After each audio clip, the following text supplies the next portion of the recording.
Okay, the big thing that stood out to me was I really felt like our team got better today. Our coaches really challenged the guys that, hey, we need to get better each week. A lot of teams in this similar situation wouldn't have. And I'm very proud of our team, the fact they went out there and they took care of business today. Questions? Did you assess Jeremy's play today? I thought Jeremy did a solid job. I think he made some good decisions. Our line protected him extremely well. He's been playing very well in practice and carried over today. Guys, can you just explain why he chose not to redshirt him and ended up playing him today? Well, he's been in the mix for a couple weeks now, and our starter was not 100% healthy, and so we felt like it was a great time to get him in there, and we feel like he'll help us the rest of the season. Now, I'm going to make this clear: Nick Marshall's our starting quarterback. When Nick's 100%, he'll be back. But the great thing is that we feel very good about Jeremy, and it was great to get him some in-game experience moving forward. So you removed the red shirt, but there's no competition at all. Nick is defending. Well, Nick's our starting quarterback, and that's the bottom line. But at the same time, Jeremy will help this team win the rest of the season. Is there ever a thought if Nick can't get 100%? Was there a thought to taking the red shirt off him just in case he can't play? Well, we've been thinking about playing him for a couple of weeks now, and so I just thought the timing was perfect. And of course, Nick needs to be 100%, and so we'll see where that's at. Nick took warm-up snaps and kind of looked like he was doing the whole normal drill, and obviously didn't get in. Was there any thought at all, maybe pregame, of having him play a couple just to get him loose? No, we wanted to rest him, make sure that he's 100%. You expect him back for A&M or? We're hoping so. We'll see where he's at, tomorrow and Tuesday at practice. What did doctors say about the knee that made you think he probably couldn't go? Well, I'm not going to get into all the personal things, but we just want him 100% when he comes back. You set a school record for a total offense today, over 700 yards. Just talk about that. I mean, obviously that's a lot of numbers. Well, like I said, I'm proud of our team. Our line did a good job up front, backs broke some tackles. We had some explosive plays in the past game. We talked about that the last 2 weeks. We talked about being more balanced, and so I'm proud of our offense. What does Johnson do well? What did you see in practice that maybe it's a little bit different from Nick, and things he can kind of complement Nick down the road? Well, I think they're both very talented players. Jeremy really, he has a very strong arm with a quick release. He's a good runner within his own right. Jeremy was really sharp on especially those first 2 drives. We were hitting people just in the chest, in the numbers, I guess.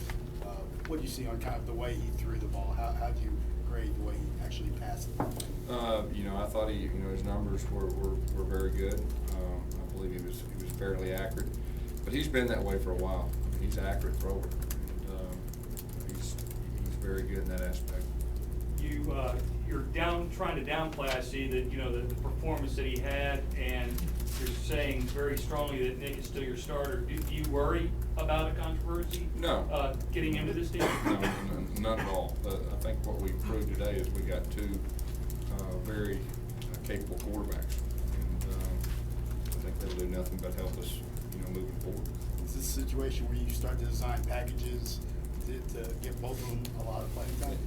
We'll see. We'll see where it goes. I'll get with Coach Lashley, and like I said, we're always going to try to do what we feel like gives us the best chance of winning schematically and personnel and all that. Gus, Jonathan was your backup heading into the season, and you made a big point of saying how Nick had gone through spring, Jeremy didn't go through spring. So why didn't Jonathan get the shot? Well, I think that's the way it was, in the first season. But as the season progresses, Jeremy has got more reps in practice, and he's gotten the majority of the number 2 reps. Gus, what's the stats of Patrick Miller and Brandon Foles? Neither one of those guys played. They had some off-the-field things that they need to take care of. Can you talk about the run game in particular and how y'all were able to rush for more than 500 yards? Yeah, that was a really good thing. We're a run play action team, and anytime we can run the football effectively, it opens everything else up. And I thought our line did an outstanding job.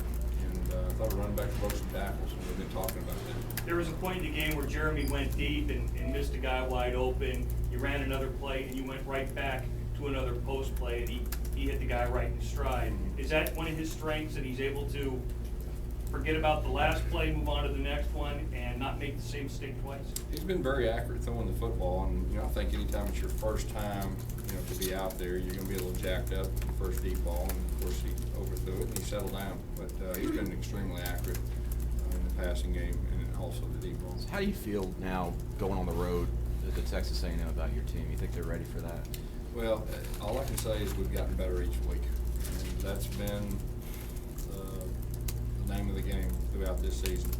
And, you know, I like where our team's at now. I mean, obviously that's a huge challenge, but I like the fact we're getting better. Gus, what does it do for a team to get to play so many different guys? Well, I think it's good. Gives you more depth, and we play a lot of guys anyway this year, but anytime that they get more experience, it does nothing but help. You see Jonathan Ford doing his shifty things there at running back. Yeah. Part of you thinking, man, I kind of wish maybe I could move him back to offense. Well, you know, we moved him to corner this year, and we'll see after the year what happens. But I think you can see he's a phenomenal player. You know, with the fact that we've got 3 experienced backs, you know, obviously has something to do with that. But he's a threat. There's no doubt. What'd you say to Jeremy when you took him out, you know, after he scored that 4th time? What'd you say to him just about his game? Really not much. I mean, I just shook his hand, and of course, you know, it's, you know, we'll evaluate him and grade him and all that. But you know, I thought overall he had a solid day. If for some reason you guys were in a tight game today, obviously it wasn't, would you have been able to put Nick out there if you needed to? I don't know. We'd had to make that decision as we went. Gus, was Sammy injured at all today? You know, we want to make sure that moving forward we're healthy. And, so. Jonathan Jones and CJ, I didn't notice them. Right. Yeah, same type deal. Trying to get 100%. Yeah, we want to make sure the guys are healthy. I mean, we're fixing to hit our stretch. I guess we're halfway through now, and you know, we'll have our hands full the last 6 games.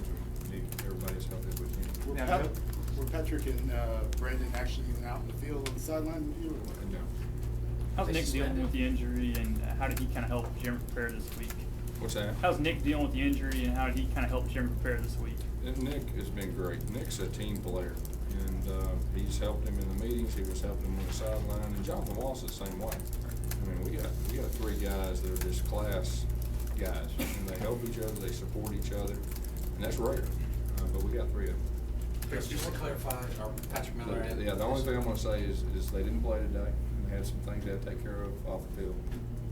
Can you give a big picture review of midpoint of the season and opportunities that still lie ahead? You know, I'm proud of our team.